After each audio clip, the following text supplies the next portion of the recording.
Here we are for another round of the 70s versus the 90s, and it's trouble in Alcatraz when I put Don Siegel's Escape from Alcatraz against Michael Bay's The Rock.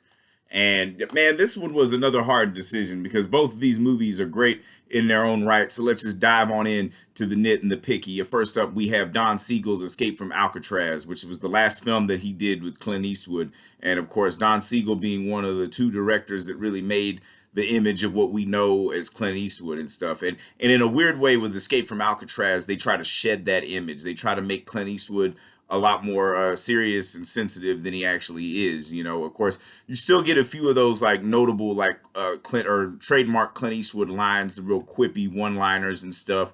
You know, and because the thing about Clint Eastwood as an actor, he was always better when he said less. You know, but he also didn't have that expressive of a face. You know, he probably only had maybe three or four, maybe five different emotions to go on. You know, and if we're being honest, probably only three, maybe even two. You know, is not very expressive as far other than that signature snarl that he had. You know, but here we have him. Is a movie, of course, based on a true story that took place in the prison Alcatraz. That the only person that or only people that allegedly escaped. You know, the bodies were never found, but also they were not, who knows, it's left up to a mystery. And of course, they leave it up in a mystery in the film. Now, honestly, stuff like this would, in my opinion, play better as like a documentary or something, because now granted, Don Siegel is one of the greatest action directors of all time. And this is probably it's probably the most low energy action film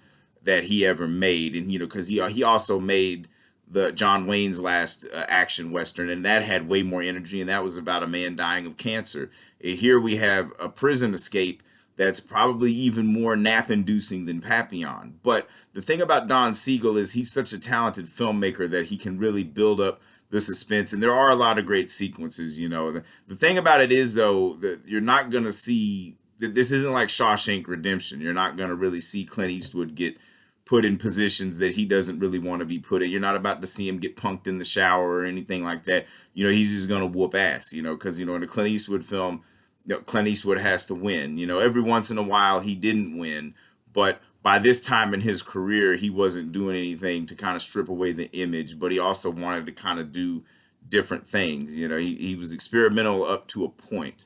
And, not saying that we need to see that kind of shit, but it's like, you kind of know that he's going to come out on top. Of course, he's going to play the guy that escapes from it. I mean, it's in the title, whatever. There's no complaint there. But the thing about it is like even the escape it's very meticulously done, but it just lacks a certain energy. I guess like prison escape movies peaked with The Great Escape. And like I said, Clint Eastwood feels like severely miscast. Much like Steve McQueen and Papillon. He just doesn't have that, that appeal, not really appeal, but he doesn't have that acting ability to believe that he's vulnerable and sensitive. He made his name as the tough guy, the silent tough guy, and he plays it out in this. And of course Patrick McGoohan as the warden is brilliant.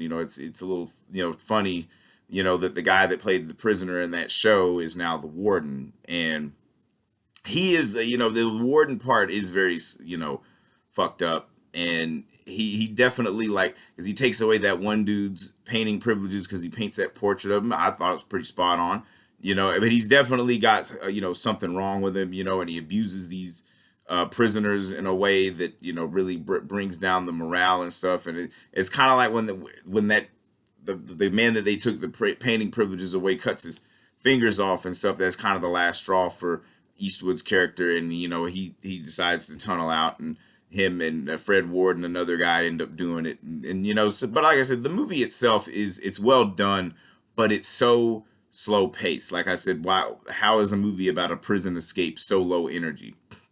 I guess we have to do something like going to breaking into a prison, which moves us forward to Michael Bay's The Rock, where a basic a general played by Ed Harris, who's very, very I don't know the word for it. He's just very irked that his fellow soldiers that died in combat fighting for the country are not really remembered.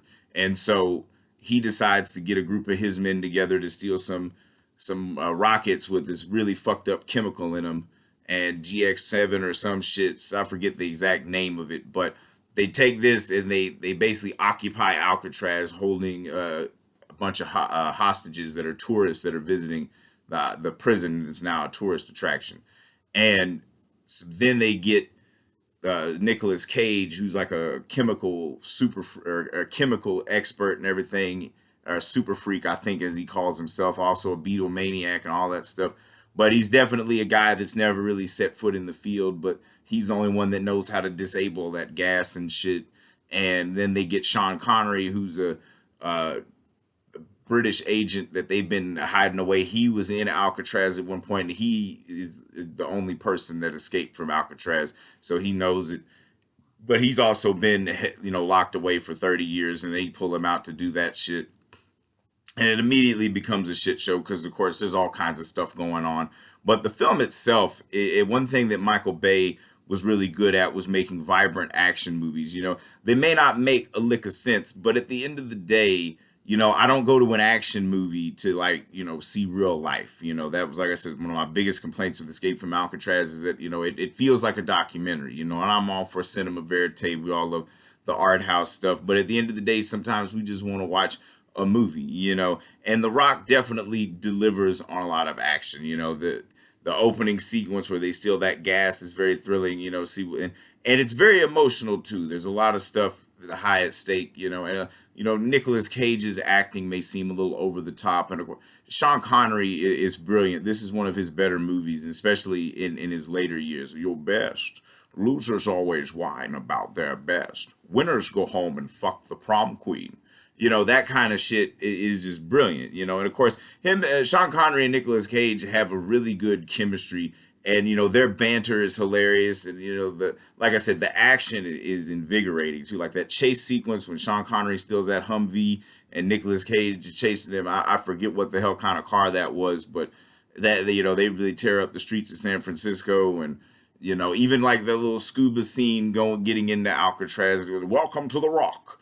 It's really, everybody in the film is great, not just Sean Connery and Nicolas Cage, but also Ed Harris and his team, which you got Tony Todd, you got David Morse, you got, John C. McGinley is in this shit. And of course, William Forsythe, who plays one of the FBI agents, that guy is just brilliant in anything that he's in, a stone cold badass. And he's got a lot of great, what do you got, a fucking water pistol? The thing about it is like, if we're looking at it from a standpoint of like what's the better movie, if we want to seem like we are like intellectuals and shit, Escape from Alcatraz would be the right answer. But in my opinion, what makes the better movie is The Rock, because this movie is just pure fun.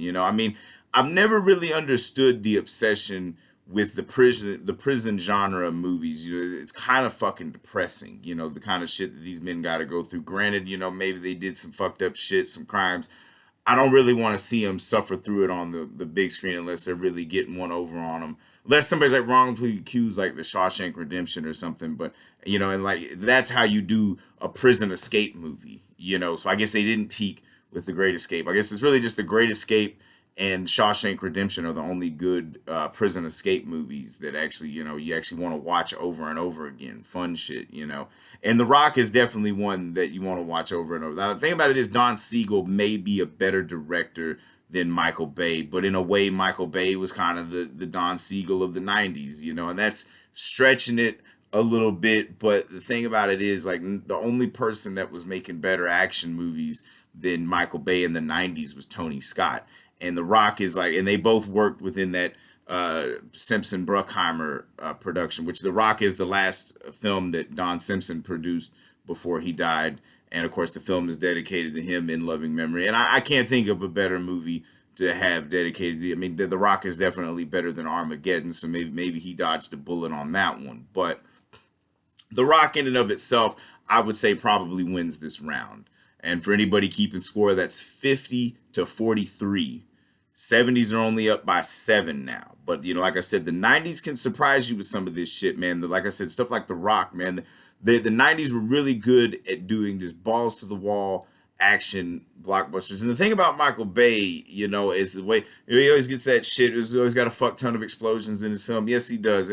But it's almost poetry for this man, the way that he films explosions and stuff. And like that sequence when Nicolas Cage is like finally disabled all the shit, and he flashes the green flares, and he's like screaming and mixed with the explode, you know, all that shit, the way it's intercut, and the music too, like Hans Zimmer and I forget who else worked on the score, but you can clearly tell the moments that are like pure Hans Zimmer, you know. And it's so like even the score of The Rock outshines Escape from Alcatraz, because like Jerry Fielding did the score for Escape from Alcatraz, and it's probably one of his least memorable scores. Of course, his most memorable probably being the magnificent work that he did with the Wild Bunch and the other Peckinpah films that he worked on. But like I said, this one's got to go to The Rock, even just for the acting, because like other than Clint Eastwood, like all the other characters kind of feel natural, but it's almost like tropes without tropes, whereas like Michael Bay has no problem leaning into the tropes and having fun with his material. You know, he wants his shit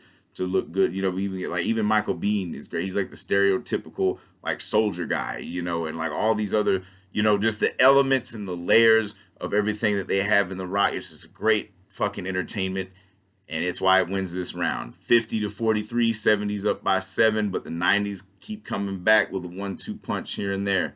And if I said anything wrong, anything you disagree with, feel free to eviscerate me in the comments. This is all up for debate. This is a rough draft to a doctoral thesis from a fucking scientific obsession. What can I say? The Rock's just a fun fucking movie. And like, who the fuck wants to watch depressing ass shit? I mean, I guess as long as movies are depressing, life isn't. But sometimes you just want to see people fuck shit up. And that's what you get with Michael Bay's shit. You don't need no pretentious art when you can just blow shit up. And, well, only in the movies. Only in the motherfucking movies. And that's where we have fun.